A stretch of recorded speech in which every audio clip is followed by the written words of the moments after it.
What's up, guys? No, long time no see. So I'm out here in the local city doing a cleanup for about a 2-mile greenway trail that they put in, and basically I've widened it all up. This was all grown up. I went in and got all the trees to be able to really see. All this whole corner down to the creek was grown up. Basically, they had a lady attacked down here, and Duke Energy partnered with this municipality to put this greenway in and help pay for it. And all this, you couldn't see the creek before. It's actually pretty nice down here. About 2 miles of nothing though, so you could easily I wanted to leave it. You know, people would gripe about not leaving any wildlife, because a lot of these people love to obviously come down here in the middle of nowhere. But so I left little sprigs on the banks and just kind of did it as I feel like that I would want it on my land. So I cleared all this. This was grown up. You couldn't see the creek at all. And right now I'm blowing this walking track off. They need to bring a skid steer down here and level it out. But it's turning out really nice. I didn't really go over back drag. You see a pile of sticks there. I didn't really get too crazy because, like, there's a big stick there.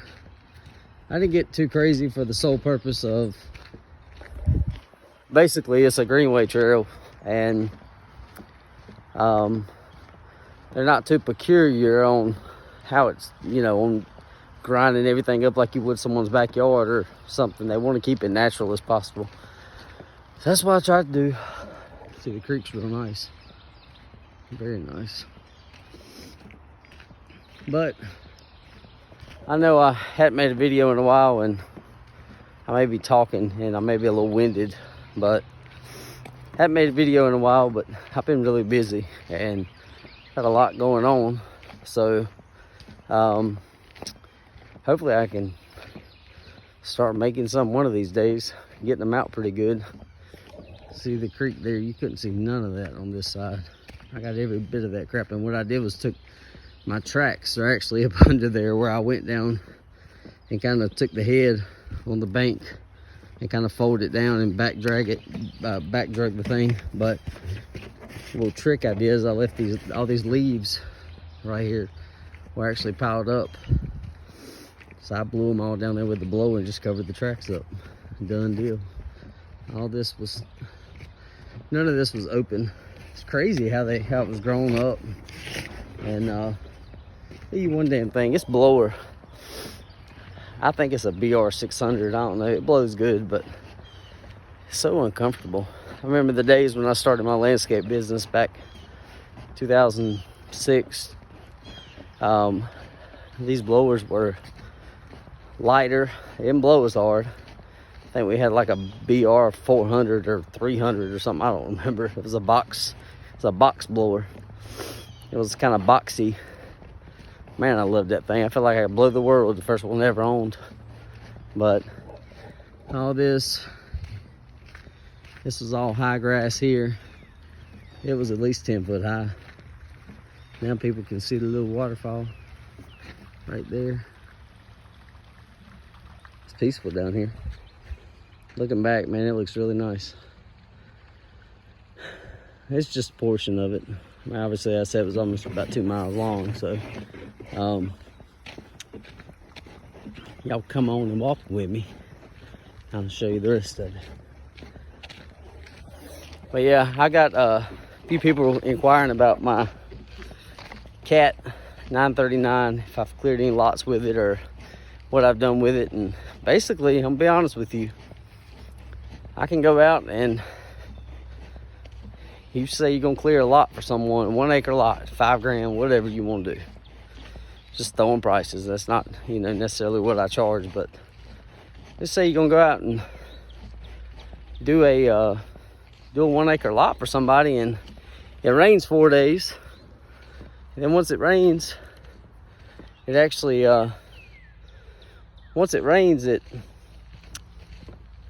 you can't work in the dirt. And I just got to thinking, I'll just keep that. I've cleared 3 places with it, and it's been a pain in the ass, really. So there's some more area I cleared. I cleared on down pretty good there. Just opened it up so nice. Wish I had a walking track like this on my land. Anyways, I need one because I'm out of breath. The 939, the cat that I have, it's a great machine and I love it. But my thought process is just to keep it. If I need to load trucks with it or whatever. I mean, got a buddy of mine, we rent each other's equipment basically, and if something breaks, I fix it, something breaks, he fixes it. So we both rent equipment from each other. So like, he's renting a thing for me. I think right now I'm charging him a good rate. He don't have to, I mean, he's already got insurance, so you don't have to put insurance on it. What people don't know don't hurt them. Insurance companies, whatever. And basically, I mean, I'm just going to use it. I want to build me a pond, which is definitely the old school way to build a pond, but why not? I've got it. I can do it myself. So we're gonna walk. All this was overgrown. The goal was here, they didn't want people to be able to hide as good. Now, of course, you can hide behind all this junk up here. They don't own any of this anyways. It's like an easement walking trail thing. I don't know how that works, but yeah. So about the 939, I've cleared some lots with it. Had some good luck with it, and I love it. Don't ever want to sell it, really. So it's one of those deals where I'm going to use it on my land. I've got some land and just bought some more, so I want to be able to use it to my ability and save money myself. If I can learn at the same time, I got a piece of equipment to use myself. So that's kind of the deal. So this part up here is where the money is. This is where it looks really good up here. Ooh, look at that hawk. Look at that hawk.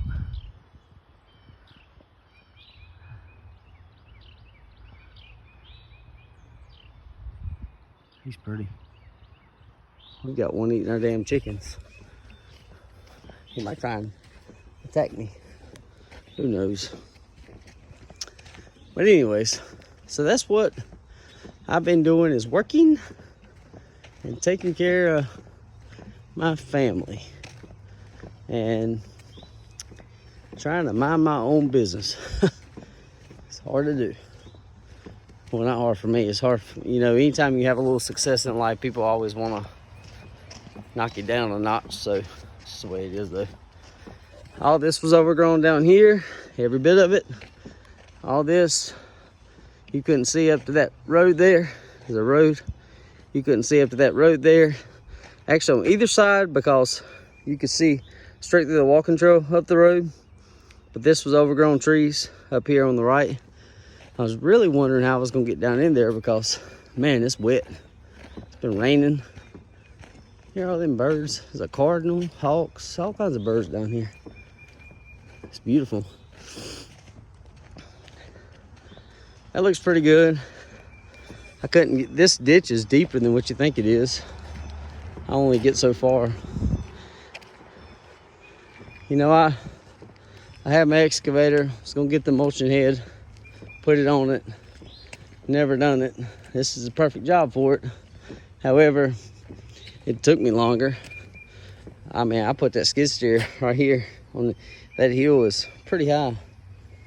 It don't look high. It's amazing how the phone is deceiving. But anyways, I'm blowing this crap off. Mulch everywhere. Actually, it was mulch all covered. You couldn't see this, which I mean, I didn't have no choice because I had to mulch all the undergrowth here. Obviously, they wasn't worried about this, because you can see if someone's hiding down here when you're coming down that hill up there.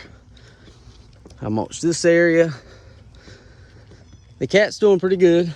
I'm in a spot trying to figure out the the mulcher is doing good. I'm trying to figure out if I'm going to keep it, continue to extend the warranty, because I had $30,000 worth of warranty work done to it this past summer, and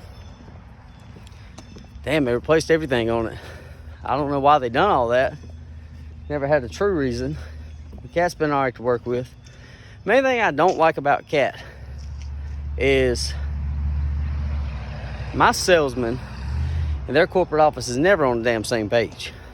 My bill will say something totally different than what they quote me. And that's happened a lot. I get confused. So I'm like, had a bill the other day. It was, I think it was $1,700. Well, they're like, well, you didn't pay the taxes on it. It's $1,800. I'm like, why don't you get on the same damn page with your salesman and quit like coming back up with bills for me? I mean, warranty, this is what they did to me with the warranty. Like I said, I like Cat. I ain't got no big issue with them. It's just little stupid things. My damn warranty was expiring. So when you buy a compact track machine, you've got 1 year to extend your warranty beyond the 2 year they already give you. They don't give it to you, you pay for it. But you got 1 year to extend it beyond that 2 year mark. So if you're going to have a warranty on it for 3 years, you've got 1 year to make that decision at a discounted rate. Well, my original salesman told me, no, you got, you got 2 years. 2 years to get the discounted rate. 2 years comes up. Well, actually, I bought it in August 2018. 2 years would have been, I bought it in August 2018. So 2019, 2020 came. January 2020, I'm blowing my salesman up. I'm like, hey man, let's start talking about maybe trading in the machine, getting another one. See if they give me a trade number, or either I can sell it outright. Just see where I stand with everything. Well, I said, if I want to keep another year, I want to extend the warranty. He said, oh, okay, that's fine.